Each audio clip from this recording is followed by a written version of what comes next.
Poleg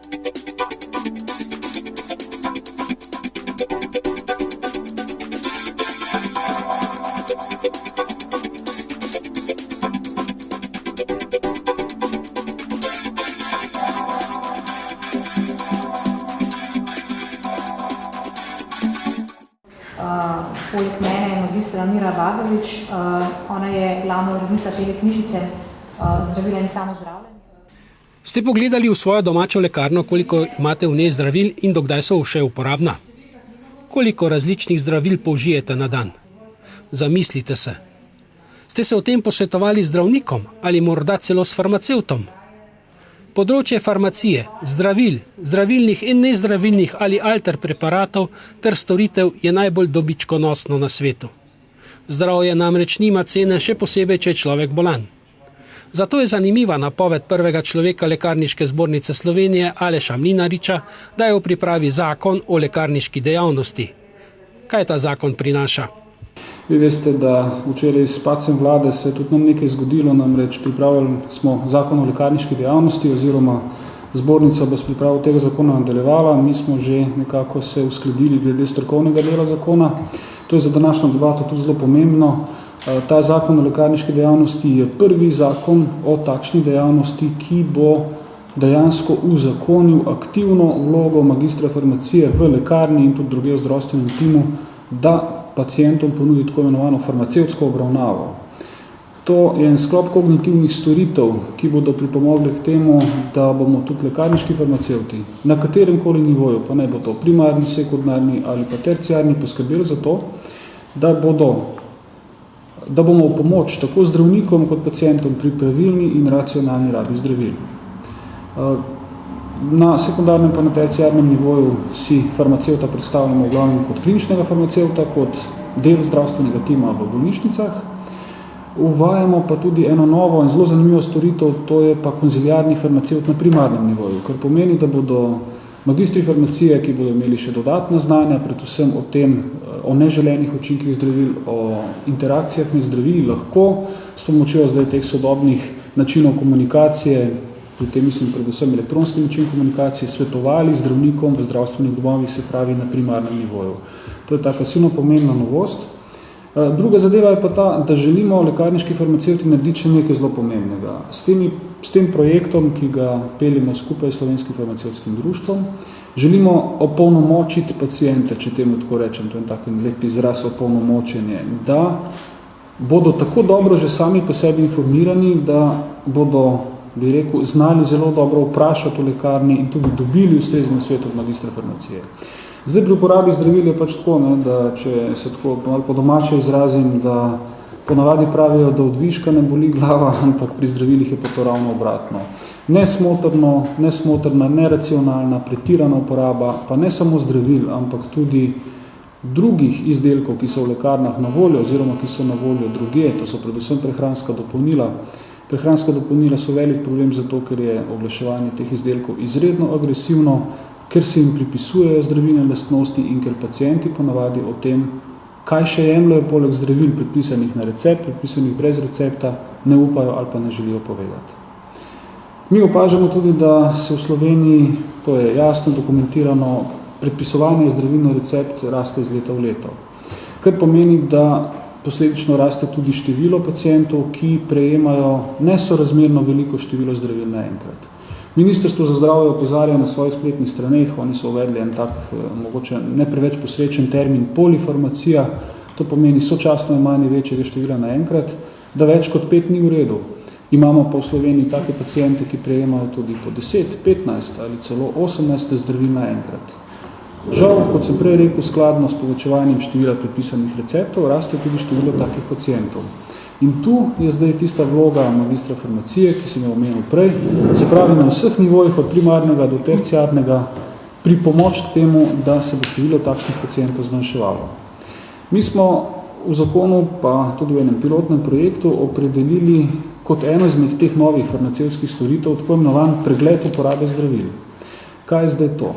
To pomeni, da ko pacient pride v lekarno, se bo s farmacevtom pogovoril o tem, če sploh dobro razume in ve, kakšna zdravila jemlje, zakaj jih jemlje, kako jih jemlje, koliko časa jih bo imel, kaj se mu lahko zgodi, če ta zdravila jemlje skupaj, oziroma kaj se mu lahko zgodi, če uživa kakšne določene vrste hrane, ki lahko vpliva na presnovo zdravil, če uživa določene druge izdelke, ki lahko vplivajo na presnovo zdravil. Nadgradnja tega pregleda uporabe zdravil bo pa tako imenovan farmakoterapijski pregled, kjer se bo pa magister farmacije posvetil izključno in samo ugotavljanju teh možnih medsebojnih učinkov zdravil, ki bi bile lahko za pacienta neugodni. Vse te storitve bodo seveda potekale tako, da bo farmacevt nekje na sredini, na eni strani bo zdravnik kot en del zdravstvenega tima, na drugi strani bo pacient, za katerega bodo pač te storitve pripomogle k ohranjanju boljšega zdravja, pa k izboljšanju kakovosti življenja. Še ena pomembna zadeva je pri tem samozdravljenju, malo sem se dotaknil že prej. Mi se zavedamo, lekarniški farmacevti, da smo poleg tega, da pacientom nudimo kakovostna, varna in učinkovita zdravila, za kar poskrbi seveda država preko Javne agencije za zdravila in medicinske pripomočke, da smo odgovorni tudi za to, da tak pacient dobi enake vrste nasvet, se pravi kakovosten, varni in učinkovit. Soodgovorni pa smo tudi za vse ostale izdelke, ki jih v lekarnah izdamo, se pravi tudi za prehranska dopolnila, in tu se bo lekarniška zbornica še dodatno angažirala, da bomo še ta vidik, ki mu ne smemo reči samo zdravljenje, čeprav večina pacientov to tako razume, ampak neko dopolnjevanje prehrane na primeren način za pacienta ustrezen, varen tudi zagotovili. Zanimalo nas je tudi, koliko v globalu lekarne zaslužijo, ko nam prodajo zdravila ali ostale preparate in storitve. Zdravila nimajo marže, niso na maržnem sistemu, se pravi, lekarna zdravila brez recepta niso na marži. Zdravila brez recepta so pa plačana po storitvenem sistemu ali po točkovnem sistemu. To se pravi, če je nabavna cena za lekarno 50 centov ali pa 500 evrov, lekarna zasluži v obeh primerih enako. Pri zdravilih, pri drugih izdelkih je drugače, ampak pri zdravilih pa lekarna vedno zasluži enako. Ravno tako pri homeopatskih zdravilih. Jaz bi mogoče tukaj še izpostavila to dejstvo, da v lekarni velikokrat pravzaprav bolniku svetujemo in ob tem ne izdamo izdelka.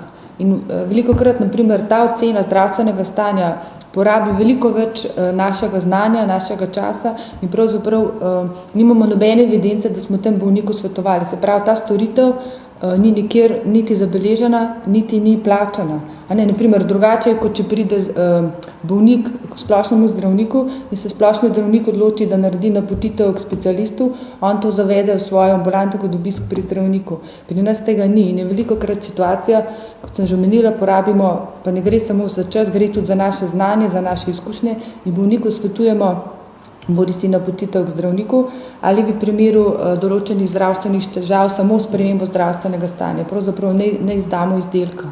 In v tem primeru pravzaprav nimamo ne točke, ne marže, imamo pa samo res eno zadovoljstvo, da smo bolniku s svojim znanjem in izkušnjami pomagali. Mogoče tudi to smeri, da se zdravstveno stanje, ki je resno hitrej, razreši in dobi ustrezen nasvet pri zdravniku in ustrezno obravnavo.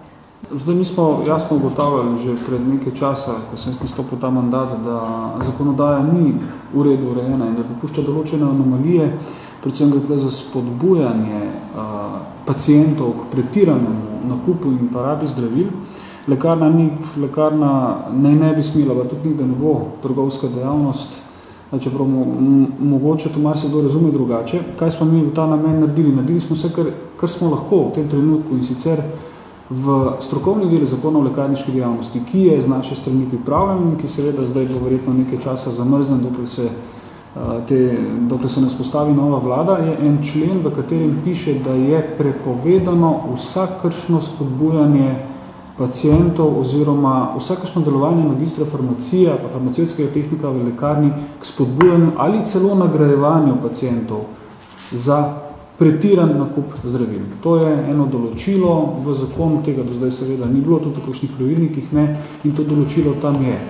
Če bi, jaz upam, da se bo neko normalno politično stanje v Sloveniji zelo hitro spostavilo tudi z tega našega lekarniškega vidika, to gledam, da bo pač ta zakon sprejet in tam notri bo to zelo dobro opredeljeno. Se pravi, prepovedano bo nagrajevanje, vzpodbujanje, nagovarjanje pacientov k tem, da bi si kopičili neustrezne pa neprimerne zaloge zdravil, to sploh ni potrebno.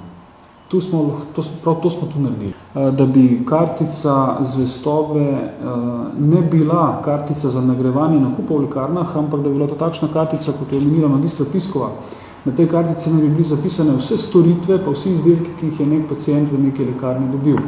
To bi ta baza teh podatkov ne bila centralizirana, dostop bi imel tudi zdravnik, bi zdravnik bil natančno obveščen tudi poleg lekarniškega farmacevta, kaj vse si je pacient privoščil, poleg zdravil na recept, zdravil brez recepta, prehranskih dopolnil, če želite, oziroma katere druge storitve in nasveti so mu bile v lekarni nudene. Tu gre tudi v koncept tako imenovane izbrane lekarne, pa mogoče bi tukaj izpostavila še to, da ko govorimo z zdravniki splošne medicine, oni velikokrat izpostavijo dejstvo, da bolniki ali ne želijo povedati, da so že izvedli določeno samozdravljenje, ali da uporabljajo na primer določene druge izdelke, tudi prehranska dopolnila, ali pa mogoče tudi imajo določen odnos do samozdravljenja, kot sem že prej rekla, veliko jih te izdelke za samozdravljenje ne jemlje kot zdravila in se jim ne zdi smiselno, da bi o tem poročali pri zdravniku. To tudi sami zdravniki nam povejo, velikokrat, da teh podatkov nimajo. In če bi dobili res tako bazo podatkov o bolniku, seveda z vsemi temi zahtevami o varnosti podatkov, bi bilo z dviga varnosti in tveganja ne samo pri zdravilih brez recepta, ampak tudi pri zdravilih na recept veliko večje. Tako o izboru zdravil za samozdravljenje govorijo farmacevti. Lahko nam vi sporočite vaše izkušnje. Napišite nam jih na naslov info@morel.si.